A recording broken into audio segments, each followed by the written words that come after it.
Easy Weekend Project.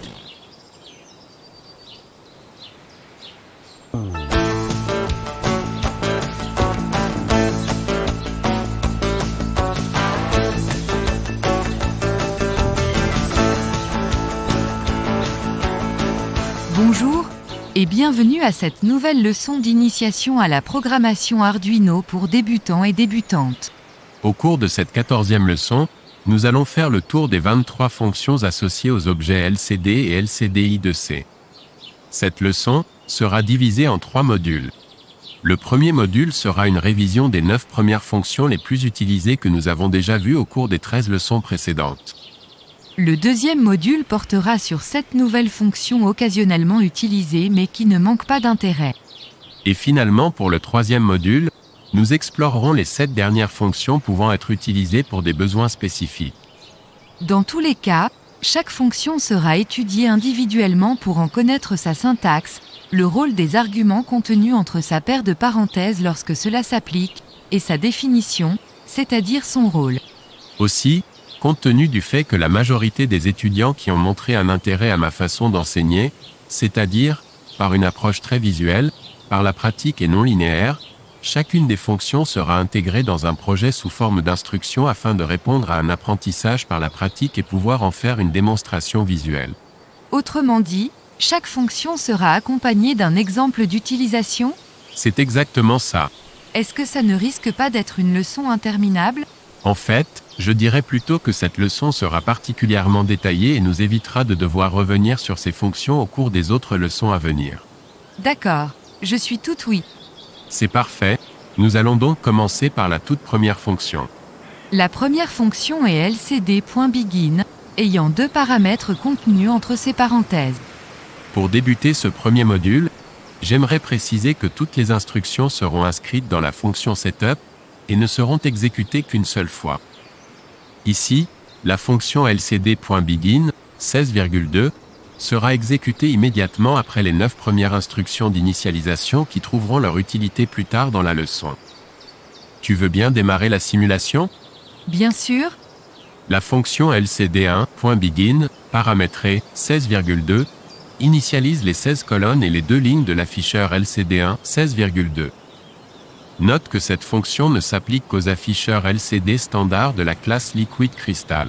Tu peux aussi noter que si tu utilises un afficheur conçu pour 20 caractères alphanumériques et de 4 lignes, tu remplaces les paramètres d'initialisation 16,2 par 20,4. C'est exact.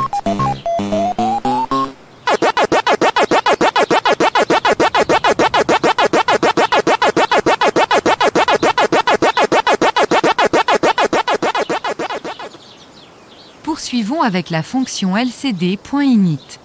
Cette fonction que nous renommerons lcd2.init joue le même rôle que .begin à une exception près. Elle ne contient pas de paramètres pour initialiser le nombre de colonnes et de rangées puisque ces derniers ont déjà été définis, ainsi que son adresse hexadécimale 0x20 dans l'entête déclarative au moment de déclarer l'objet lcd2 de la classe Liquid Crystal-by2c. Il est à noter que la fonction .init ne s'applique qu'aux objets LCD munis d'un interface de communication I2C de la classe Liquid Crystal-by2c. Dans cette démo, la fonction lcd2.init initialise l'afficheur lcd2. J'ai intentionnellement ajouté une pause de 2 secondes, puis j'ai ajouté lcd2.print, contenant le texte lcd2 qui s'affichera par défaut sur la première ligne de l'afficheur lcd2, suivi de lcd2.setCursor 0,1, qui déplace le curseur à la deuxième ligne pour ensuite afficher le texte « Initialized » pour indiquer que LCD2 est bel et bien initialisé. Oui, mais on voit à peine le texte affiché. C'est vrai, et pour une bonne raison. Laquelle ? Je t'explique. Comparativement aux afficheurs LCD standard dont le rétroéclairage dépend de l'alimentation de ces LED connectés en passant par une résistance de 220 ohms directement aux 5 volts de l'Arduino, le rétroéclairage des afficheurs LCD de type I2C s'active grâce à une instruction bien précise. Ce qui nous amène à la troisième fonction de ce module, la fonction lcd.backlight, que nous allons renommer lcd2.backlight. Note ceci, comme pour la fonction .init, la fonction .backlight fait partie de la classe d'objets Liquid Crystal-by2c et ne s'applique qu'aux objets I2C. Toutes les autres fonctions s'appliquent aux classes LiquidCrystal et LiquidCrystal-by-I2C. En ajoutant la fonction lcd2.backlight, cette instruction activera le rétroéclairage de l'afficheur LCD2.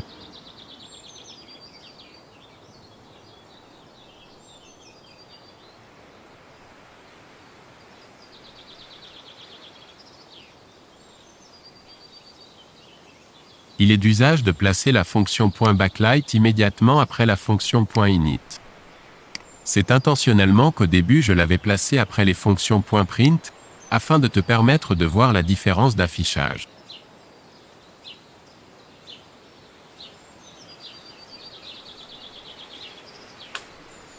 Ce qui nous amène maintenant à la quatrième fonction de ce premier module. C'est la fonction lcd.print, que nous renommerons lcd1 et lcd2.print pour les besoins de la démo. En fait, les quatrième, cinquième et sixième fonctions de ce module sont toutes trois des fonctions lcd.print. Là où elles diffèrent, c'est dans la façon de paramétrer les arguments contenus entre leurs paires de parenthèses. En effet, si tu observes attentivement, tu remarqueras que ces fonctions .print offrent différentes méthodes d'affichage. Par exemple, la première contient entre sa paire de parenthèses le mot texte, placé entre une paire de doubles guillemets. On utilise cette méthode pour afficher une chaîne de caractères tels qu'un ou plusieurs mots à la suite sur une seule impression. La deuxième contient entre sa paire de parenthèses le mot data, qui signifie données. On utilise cette méthode pour afficher des données ou variables du type char pour un caractère, byte pour octet, int pour integer, long pour les nombres entiers sur 4 bits, float pour les nombres à virgule flottante, ou string pour une chaîne de caractères. La troisième contient entre sa paire de parenthèses aussi le mot data, suivi d'une virgule et du mot base. Cette méthode est optionnelle. La base est utilisée si tu veux afficher des nombres. Bin, pour binaire c'est-à-dire à base 2, DEC, pour décimal, c'est-à-dire à base 10 par défaut, OCT, pour octal, c'est-à-dire à base 8. Et hex, pour hexadécimal, c'est-à-dire à base 16. Si je me souviens bien, ces trois méthodes de la fonction .print ne s'appliquent-elles pas aussi à la fonction serial.print utilisée pour l'affichage du moniteur série ? Tu as entièrement raison, les mêmes méthodes s'appliquent à la fonction serial.print. D'ailleurs, tu pourras t'en rendre compte au cours des démos qui vont suivre. Après avoir ajouté ces 12 nouvelles lignes d'instructions entrecoupées par des pauses de 3 secondes pour les besoins de la démo, commençons par lcd1.print, contenant du texte entre doubles guillemets. Cette instruction affiche la chaîne de caractères « fonction » au centre de la première ligne de lcd1. Après une pause de 3 secondes, l'instruction lcd1.setCursor 0,1 repositionne le curseur au début de la deuxième ligne de lcd1. Suivi de l'instruction lcd1.print, imprime le texte lcd2.clear sur la deuxième ligne de lcd1, qui affiche la prochaine fonction qui sera exécutée après une pause de 3 secondes. L'instruction suivante, lcd2.clear, vide l'afficheur lcd2. Ensuite, lcd2.print, fonction. Affiche la chaîne, fonction, au centre de la première ligne de lcd2. Suivi d'une pause de 3 secondes, puis lcd2.setCursor 0,1, qui repositionne le curseur au début de la deuxième ligne de lcd2 pour la prochaine impression contenue dans l'instruction suivante, soit lcd2.print, le texte lcd1.clear, qui affiche la prochaine fonction qui sera exécutée avant une autre pause de 3 secondes. lcd1.clear. Vide l'afficheur lcd1, marque une pause de 3 secondes avant lcd2.clear, qui vide à son tour l'afficheur lcd2. Voilà pour les explications théoriques, voyons maintenant ce que ça donne en pratique.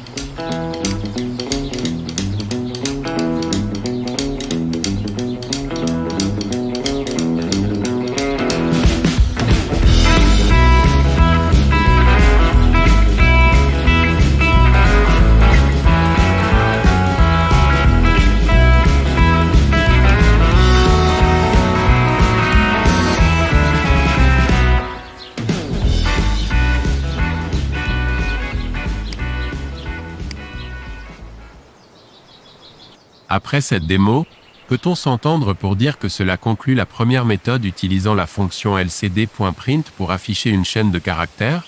Ça ne pouvait pas être plus précis, quoiqu'un peu redondant. La redondance fait partie de ma façon d'enseigner.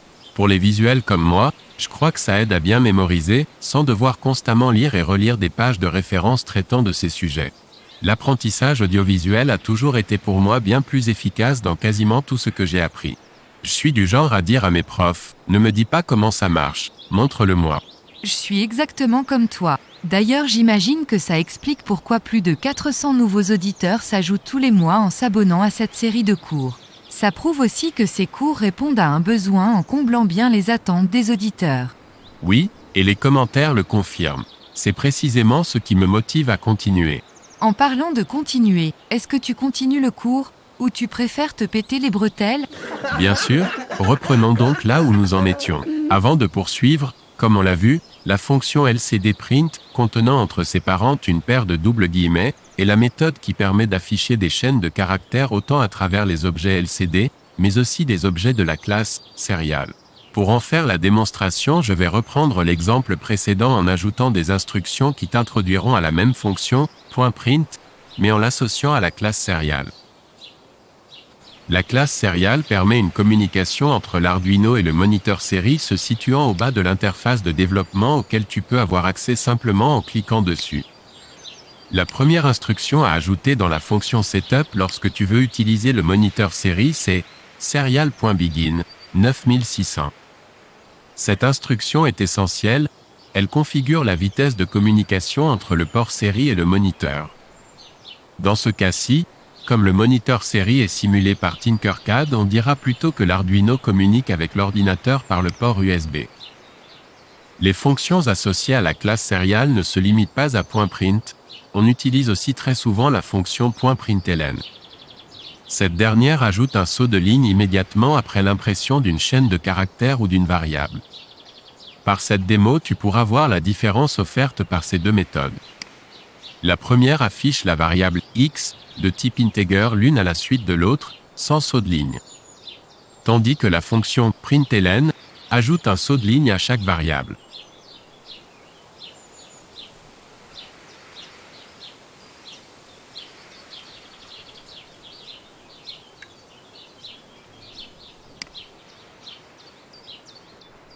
Plus souvent qu'autrement, on utilise une combinaison des deux fonctions. Comme le montre cet exemple.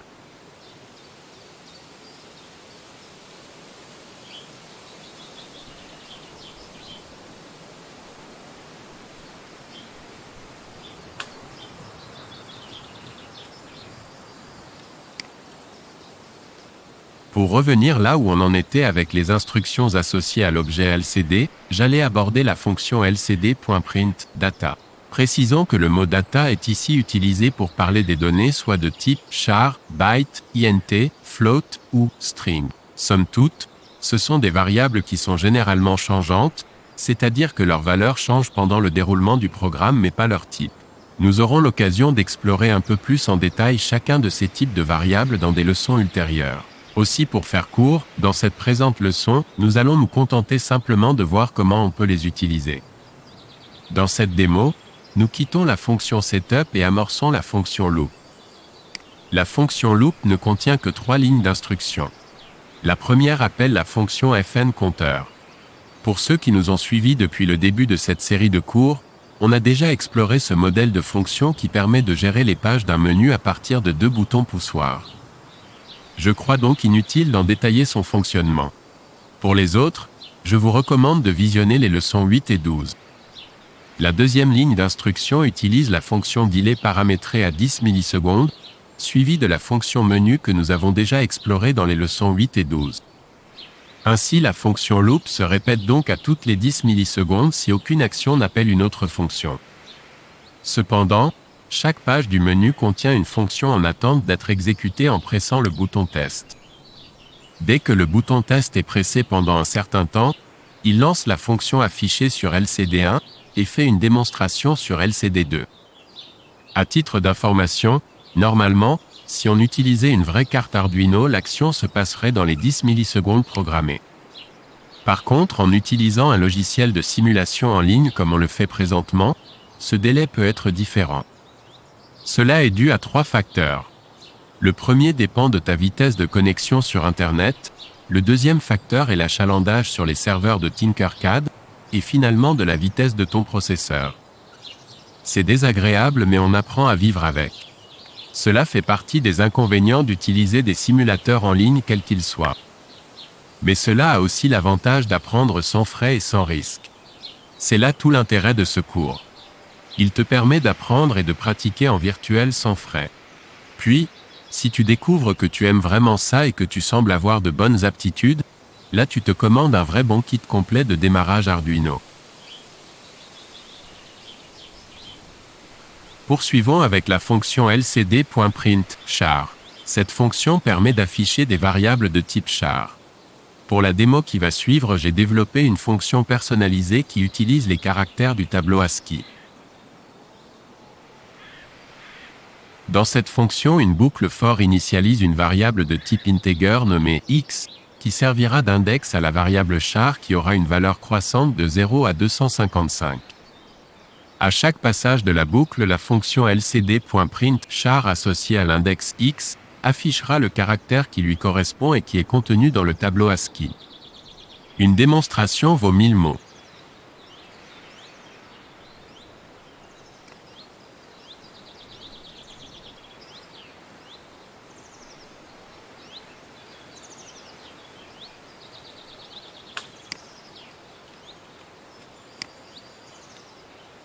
Veux-tu nous mettre une petite toune ? Oui, c'est une bonne idée, ça va être moins plate.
Maintenant, passons à la fonction .print byte. En fait, cette fonction n'est plus supportée. Comme il s'agit d'afficher un caractère à la fois et que dans ces cas-là la fonction .print appelait systématiquement la fonction .write, on élimine ainsi un délai inutile en remplaçant la fonction lcd.print par lcd.write. Voyons avec la démo ce que ça donne.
Poursuivons avec une autre démo utilisant la fonction lcd.write qui permet de simuler une animation, et les fonctions lcd.clear et lcd.setCursor qui, j'en suis convaincu, se passent d'explication.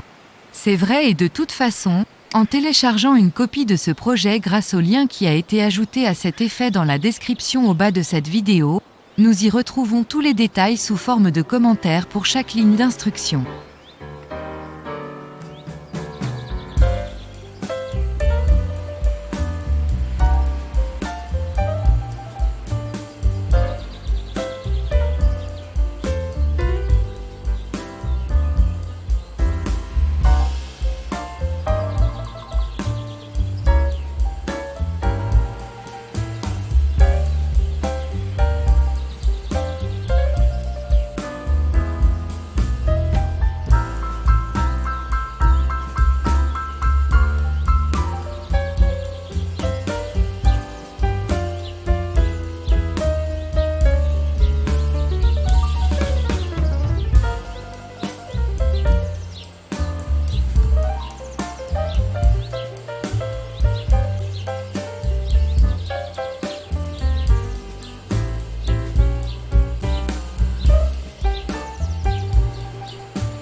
C'est bien beau tout ça, mais t'aurais pas sauté par-dessus une des fonctions ?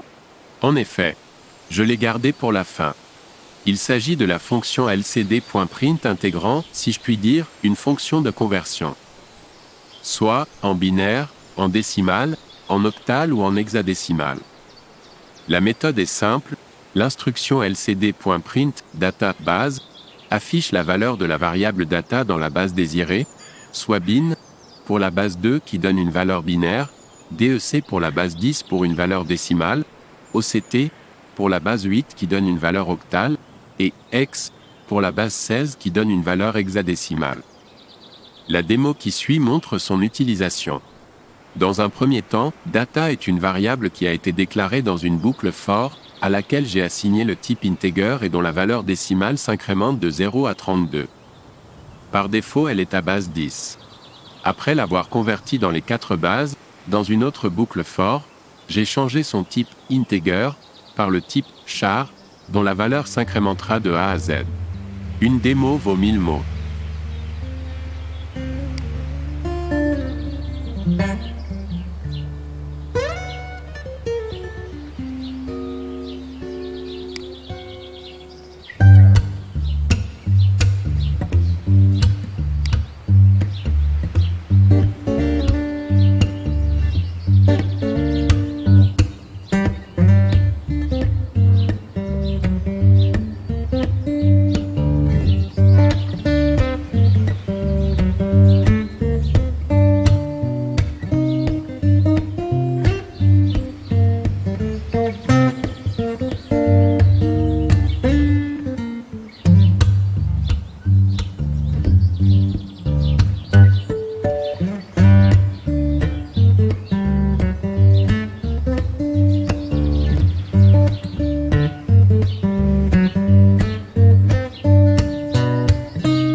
Voilà qui termine le premier module.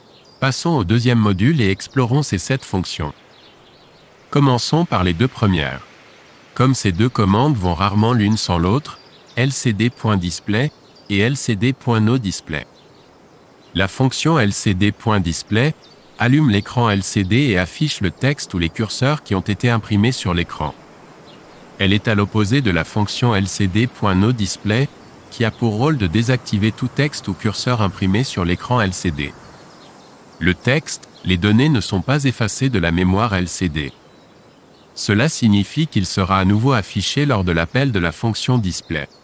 Par défaut, la fonction lcd.display est lancée à partir de la fonction lcd.begin, 16,2.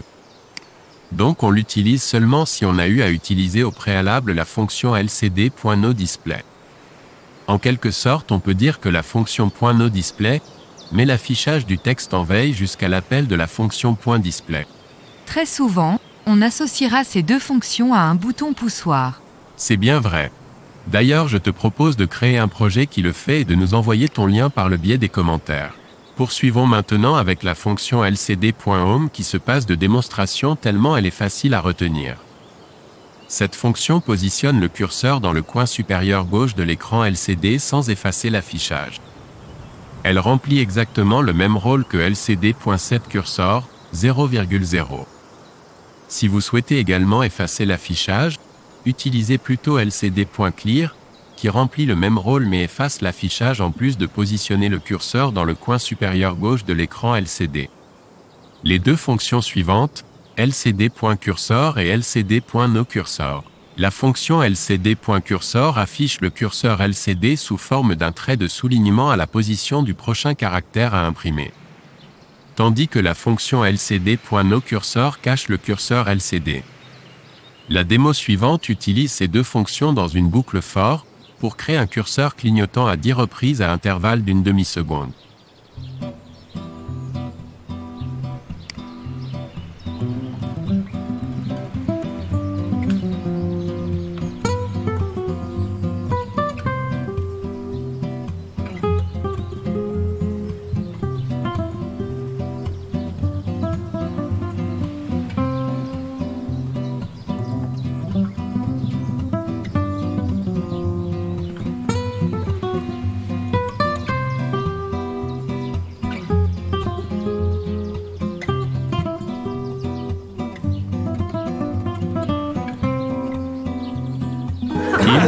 Désolé.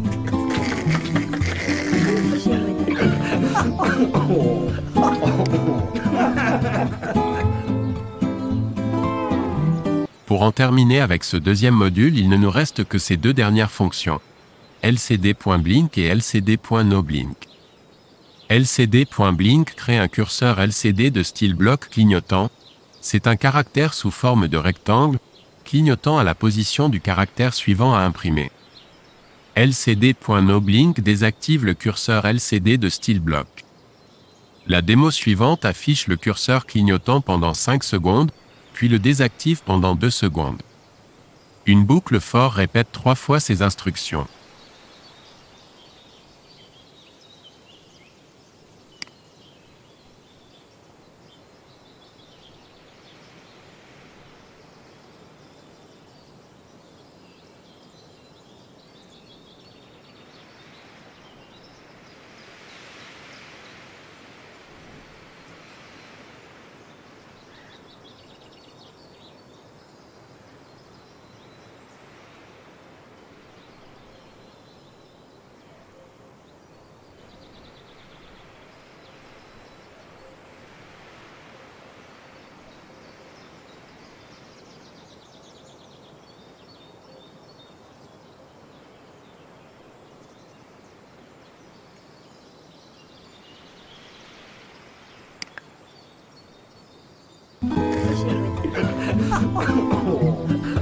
Kim, veux-tu bien m'arrêter ça? Désolé mon Dan, ça te rappelle pas notre premier soir? T'es très drôle. Tu m'attendras après l'école? Soyez patients, nous arrivons à notre 3e et dernier module explorant les 7 dernières fonctions de cette leçon. Ce ne sont certainement pas les fonctions que j'utilise fréquemment, sauf la toute dernière, mais je crois bon d'en faire quand même un survol rapide. Débutons avec les fonctions lcd.autoscroll et lcd.noAutoScroll. La fonction lcd.autoscroll active le décalage automatique de l'afficheur LCD. Ceci entraîne un décalage d'un espace des caractères précédemment déjà affichés par chaque nouveau caractère. Si la direction courante est de gauche à droite, par défaut, l'écran décale vers la gauche. Si la direction courante est de droite à gauche, l'afficheur décale vers la droite. Ceci a pour effet de sortir chaque nouveau caractère à la même localisation sur l'afficheur LCD. La fonction lcd.noAutoScroll désactive le décalage automatique de l'afficheur LCD. Dans la démo qui suit, la page 9 du menu offre une démonstration de la fonction lcd.autoscroll. Ces lignes d'instruction imbriquent deux boucles for. La première permet de répéter 3 fois la seconde boucle for qui a pour rôle d'afficher les 24 premières lettres de l'alphabet sous l'action de la fonction .autoscroll. Après avoir vu défiler 3 fois cette suite de caractères, la page 10 du menu apparaîtra, contenant la fonction lcd.noAutoScroll, et attendra que je presse le bouton test pour désactiver la fonction .autoscroll.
Passons maintenant à la fonction suivante, lcd.leftToRight.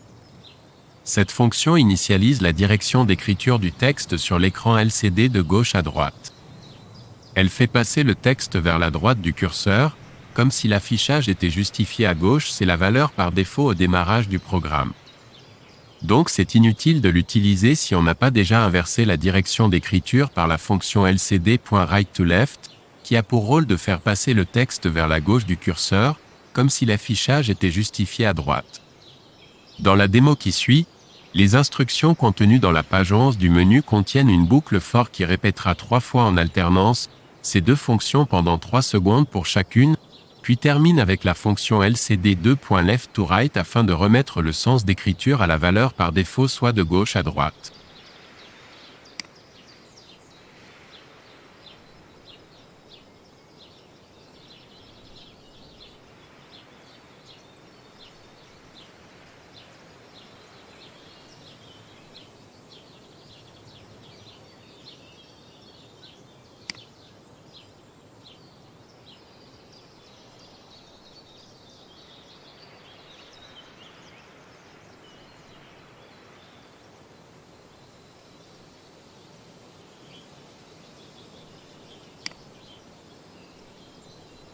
Les deux avant-dernières fonctions lcd.scrollDisplayLeft et lcd.scrollDisplayRight ont pour rôle de décaler le contenu de l'écran, texte et curseur, d'un espace soit vers la gauche, soit vers la droite. La page 12 du menu contient les instructions lcd2.scrollDisplayLeft et lcd2.scrollDisplayRight dans une boucle for qui seront répétées 3 fois permettant de voir le texte se décaler d'une position soit vers la gauche, soit vers la droite, avant de revenir au menu principal.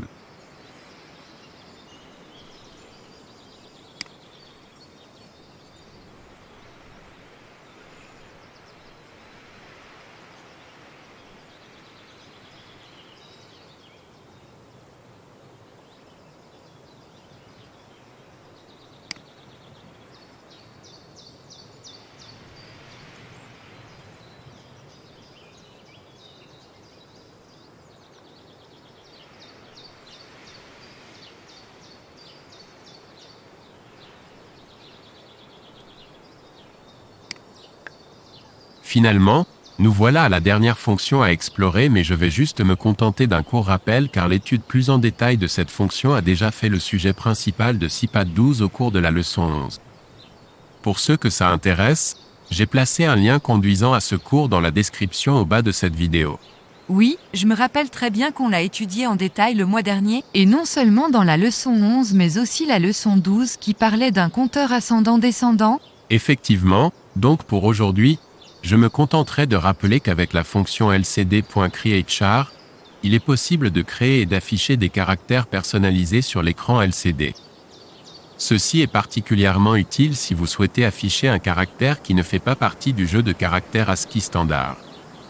Si tu télécharges ce projet pour l'étudier de plus près, tu pourras voir les 5 matrices binaires que j'ai créées et utilisées pour la fonction animation block qu'on a pu voir à travers la fonction lcd.write qui permet d'afficher ces caractères personnalisés.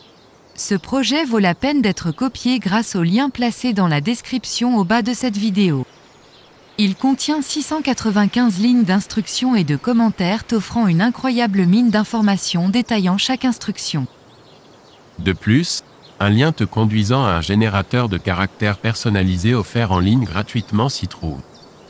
Facile à utiliser et bien expliqué, il pourra être utile si tu veux créer et importer tes propres matrices binaires. Voilà qui conclut cette 14e leçon d'introduction à la programmation Arduino pour débutants et débutantes. Même si au départ elle a été principalement dédiée aux fonctions associées aux objets LCD des classes Liquid Crystal et Liquid Crystal-by-I2C, n'empêche qu'elle permet une révision quasi complète de toutes les autres fonctions explorées depuis le début de cette série de cours. Elle ne t'a peut-être rien appris de bien nouveau, mais le but était de renforcer tes acquis. En plus, cela me permettra de concentrer les prochaines leçons sur de nouvelles fonctions. Personnellement, j'aimerais bien que l'on fasse un peu plus d'électronique programmable utilisant d'autres composantes. Plus précisément, tu penses à quoi ? J'aimerais réaliser des appareils de mesure, genromètre, voltmètre, ampèremètre, testeur de continuité, chronomètre, minuteur, horloge, détecteur de distance, de température, de lumière, ce genre de projet-là. Eh bien, comme on dit par ici, ce que femme veut, Dieu le veut. Tout cela fera partie des prochaines leçons. J'ai vraiment hâte d'y être. Moi aussi. Moi aussi. Idem pour moi. Je suis bien d'accord aussi. Moi, j'aimerais aussi qu'on fasse plus de pratiques avec de nouvelles composantes. Moi aussi. La majorité l'emporte ? Ça a bien l'air.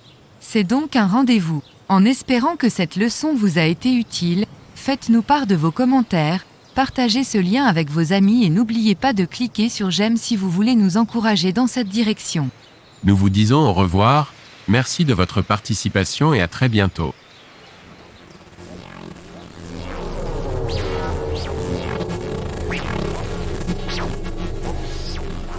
Easy Weekend Project.